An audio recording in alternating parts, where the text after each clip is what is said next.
Hello friends, welcome to mathematical doctor Sonendra Gupta online maths class. Dear friend, जैसे कि आप जानते हैं कि मैं आपको सेकंड ऑर्डर डिफरेंशियल इक्वेशन के बारे में अभी तक क्वेश्चन सॉल्व करा रहा हूं, जिसमें हमने पहला method one known solution method solve कर लिया है, जिसमें हमने अराउंड 4 वीडियो लेक्चर अभी तक हम अपलोड कर चुके हैं। इसी प्रकार हम मेथड नंबर 2 यानी कि रिमूवल ऑफ फर्स्ट डेरिवेटिव पे बेस भी क्वेश्चन बना चुके हैं, जिसमें हमने लेक्चर नंबर 5, लेक्चर नंबर 6 और लेक्चर नंबर 7 अभी तक हमने अपलोड कर दिए हैं। आज मैं बेसिकली एक ऐसे क्वेश्चन की बात करूंगा जो रिमूवल ऑफ फर्स्ट डेरिवेटिव पे बेस्ड है, लेकिन वो एक होमोजीनियस लीनियर डिफरेंशियल इक्वेशन बनाता है नॉर्मल फॉर्म के थ्रू। तो आइए देखते हैं कि ये क्वेश्चन किस प्रकार सॉल्व होगा। तो इससे पहले अगर आपने मेरे चैनल को सब्सक्राइब नहीं किया है, चैनल को सब्सक्राइब कर लीजिए, बेल आइकन को प्रेस कर लीजिए, जिससे कि आपको मोर इंटरेस्टिंग वीडियो लेक्चर आपको फ्यूचर में भी मिलते रहे। कंजूसी बिल्कुल भी ना करें। तो आइए देखें क्या है हमारा क्वेश्चन। हमारा क्वेश्चन है d2y by dx square minus 1/√x dy by dx plus 1/4x square x plus √x minus 8y equal to 0। यानी कि हमारी इक्वेशन जो है ऑलरेडी स्टैंडर्ड फॉर्म में दे रखी है। स्टैंडर्ड फॉर्म में क्यों बोल रहा हूं? क्योंकि आपके पास d2y बाय डी स्क्वायर का कोएफिशिएंट 1 है। तो ये हमारी बात बन जाएगी इक्वेशन नंबर 1।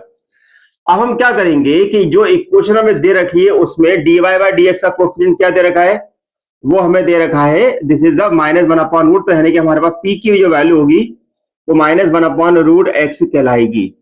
क्यू कौन होगा? क्यू किसे बोलते हैं? जो y के साथ हमें दिया रहता है। तो y के साथ हमें दिया this is 1/4x square, this is x plus √x minus 8, और जो इक्वल टू में दे रखा है वो हमारा कहलाता है r। तो आपके पास r की वैल्यू दे रखी है 0।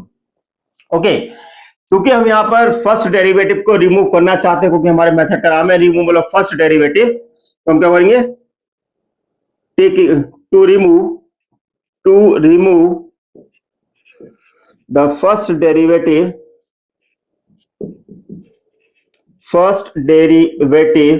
taking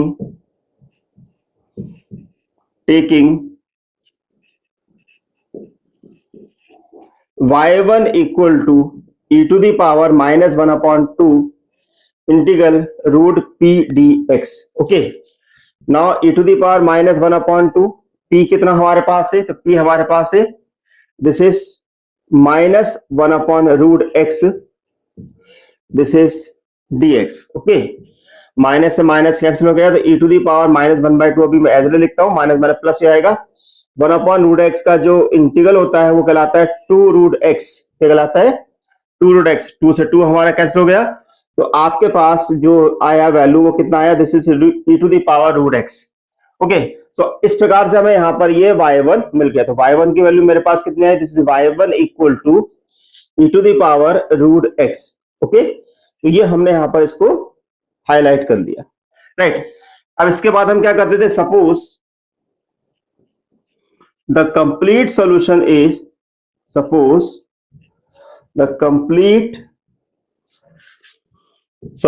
इज क्या लेते थे बच्चों? हम यहां पर लेते थे y इक्वल टू y1। तो y1 की वैल्यू कितनी है? y1 की वैल्यू हमारे पास है this is e to the power √x। तो ये मेरे पास इक्वेशन बन गई 2। यहां पर b क्या है? मेरा अननोन है, तो यहां पर लिख दिया where v is a function of x। Okay, अब हम क्या करेंगे कि जो इसकी नॉर्मल फॉर्म होती है, तो नॉर्मल फॉर्म क्या होती है? Since the normal form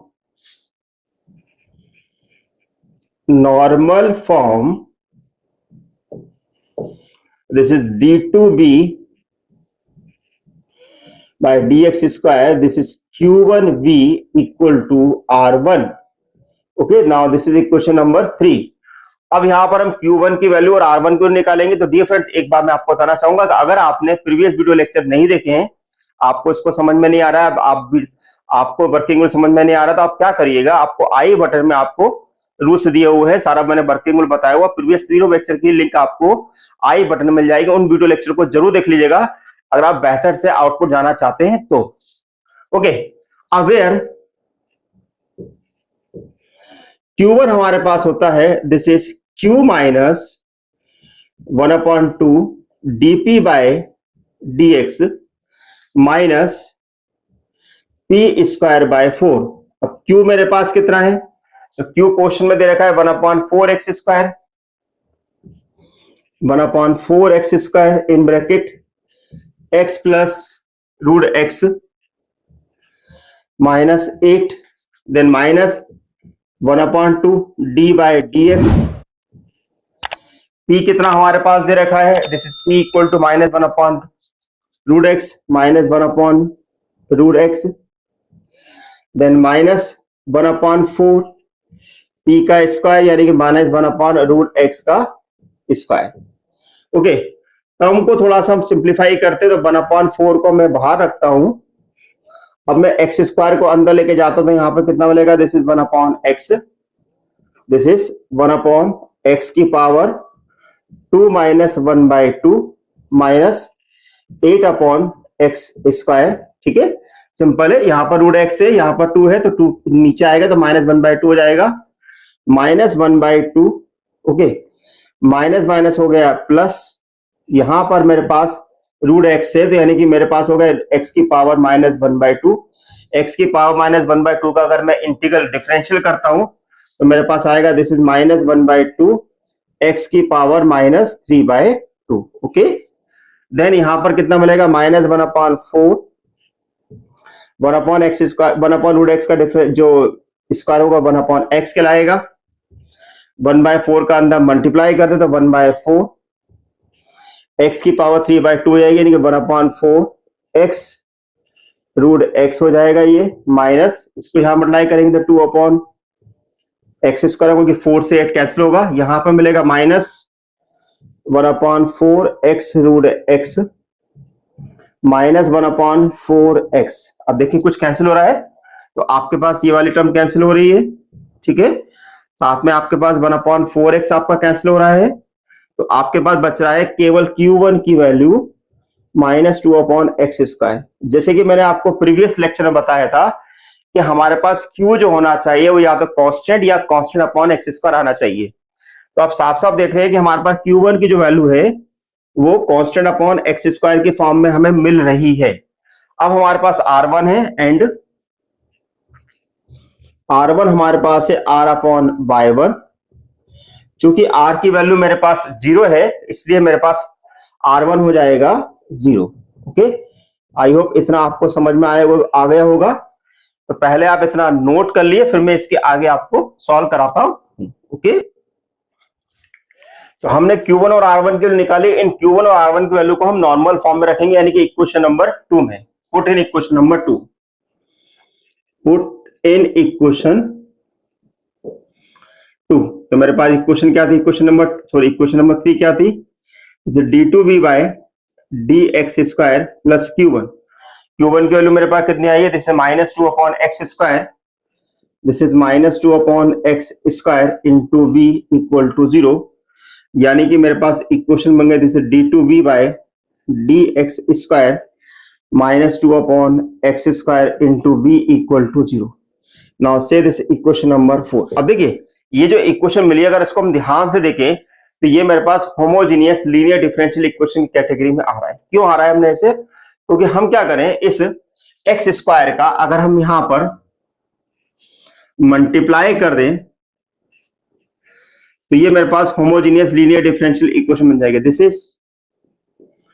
this is homogeneous linear differential equation. अगर आपने होमोजीनियस लीनियर डिफरेंशियल इक्वेशन अगर आपको नहीं आती है तो आई बटन में देखिएगा, वहां पे मैंने आपको पूरी की पूरी सातों के साथ वीडियो वहां पर दिए हुए हैं, उन वीडियो को आप वहां पर देख सकते हैं, जैसे कि आपको बेहतर तरीके समझ में आया कि होमोजीनियस लीनियर डिफरेंशियल इक्वेशन क्या होती है।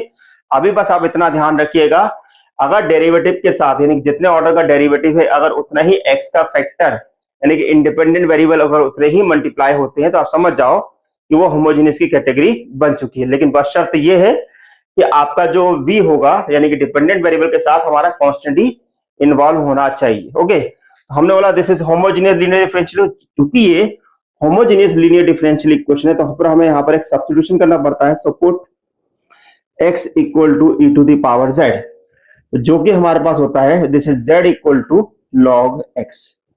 ओके, जिसको हम बोलते हैं dz/dx इक्वल टू 1/x। साथ में x d/dx हमारे पास जो होता है वो हमारा d कहलाता है x square D two upon D x square जो होता है वो डी माइनस वन होता है। साथ में हम ये भी कहते हैं एस इस प्रकार से होता है कि जहां पर डी का जो मतलब है वो डी बाय डी सेट है। यानी कि देयरफॉर अगर मैं क्वेश्चन नंबर 4 से लिखूं तो ये क्वेश्चन मेरे पास क्या बन जाएगा, this is D minus one minus two v equal to 0। तो अब मेरे पास इक्वेशन को अगर मैं सिंप्लीफाई करूं तो मेरे पास इक्वेशन क्या मिलेगा, this is D square minus D minus two v equal to 0। Okay, अब हमें इसकी बनानी पड़ेगी ऑक्सिलरी इक्वेशन। क्या बनानी पड़ेगी, auxiliary equation. The auxiliary equation is M square minus M minus two equal to 0, जिसके फैक्टर हमारे पास होंगे M minus two M plus M minus two equal to 0। इसको अगर मैं सिंप्लीफाई करूं तो मेरे पास आएगा M minus two, M common निकाल लें, then plus one M minus two. यानी कि मेरे पास जो इक्वेशन निकल के आएगी वो मेरे पास आएगी एम माइनस टू और M plus one equal to 0। तो m इक्वल टू मिल जाएगा 2 और माइनस वन। तो देयरफॉर v हमारे पास जो होगा वो हमारे पास CF के बराबर होगा। क्यों, क्योंकि आपके इक्वेशन जो है 0 के इक्वल है। अब CF इसको लिखेंगे तो क्या लिखाएगा, जैसे C1 e to the power 2z plus C2 e to the power minus z, और इसको हम लिख सकते हैं this is v equal to C1 x की power square plus C2 x की पावर माइनस वन। अब हमारे पास जो v मिला है इस v को उठा कर रख देंगे इक्वेशन नंबर 2 में, पुट इन 2। अब 2 मेरे पास क्या था, पहले पूरा v लिख दे, this is C1 x square plus C2 x to the power minus one into हमारे पास e to the power root x। तो इस प्रकार से हम इस क्वेश्चन को सॉल्व कर सकते हैं। आई होप आपको ये सॉल्यूशन अच्छी तरीके से समझ में आया होगा कि सॉल्यूशन किस प्रकार से निकाला जा रहा है। तो डिफरेंस आपको मैं यहाँ पे चीज बताना चाहूंगा, अगर आप मुझसे आप M2 का कंप्लीट कोर्स परचेस करना चाहते हैं जिसमें मैंने हर टॉपिक के ऊपर आपको भरपूर वीडियो लेक्चर बनाए हो, सबसे खास बात यह है कि सारे के सारे वीडियो लेक्चर ये बन रहे हैं वो केवल एक्सक्लूसिव आपके लिए ही है। नॉमिनल कॉस्ट इसकी रखी गई है जस्ट 599 रुपीज रखी है। आप इसे दो प्रकार से परचेस कर सकते हैं, आइदर आप ज्वाइन बटन को यूज करके कर सकते हैं या फिर आप मुझे डायरेक्ट मेरे मोबाइल नंबर पर पेमेंट कर सकते हैं, जिसका स्क्रीनशॉट आपको मुझे भेजना होगा। आपको यहाँ पर डिस्क्रिप्शन में पूरी डिटेल यहाँ पर मिल रही होगी, वो आप देख सकते हैं। साथ में अगर आप मुझसे कुछ भी प्रकार का क्वेश्चन पूछना चाहते हैं तो आप लेक्चर कमेंट बॉक्स में जाइएगा या मेरे व्हाट्सएप ग्रुप से ज्वाइन हो जाइएगा जिसका नाम है RGB maths doubt and information group. इस ग्रुप में आपको मैं RGB की समय समय पर इन्फॉर्मेशन भी देता रहता हूँ। आपको मेरा वीडियो लेक्चर कैसा लगा है मुझे बताइएगा। अगर आप मेरे वीडियो लेक्चर में चाहते हैं कि आपको प्रीवियस ईयर के क्वेश्चन पेपर के सोल्यूशन भी मिल जाए जो फ्री ऑफ कॉस्ट है, तो आप मेरी ब्लॉगर पर विजिट कर सकते हैं www.sonendragupta.blogspot.com पर। Thank you for watching my channel doctor Sonendra Gupta. Thank you so much.